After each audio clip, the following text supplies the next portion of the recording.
Саламатсызбы, Жөнөкөй Карапаевич. Жөнөкөй Карапаевич, айтып кетсеңиз, сиз шайлоодон бир эле добуш алып турсуз. Ошол жөнүндө комментарий берсеңиз.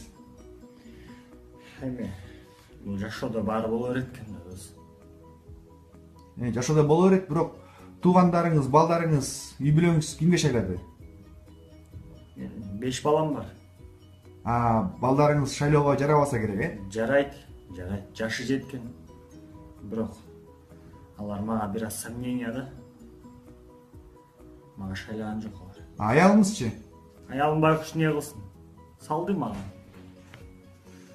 Аялыңыз салса, сиз салсаңыз өзүңүзгө 2 добуш болмокта, эмнеге 1 добуш болуп калды? Мен өзүм да сомнениямын да өзүмөчү. Башкага шайладым. Сиз кимге шайладыңыз? Номер 9-чу талапкерге шайладым. Рахмат, Жөнөкөй Карапаев.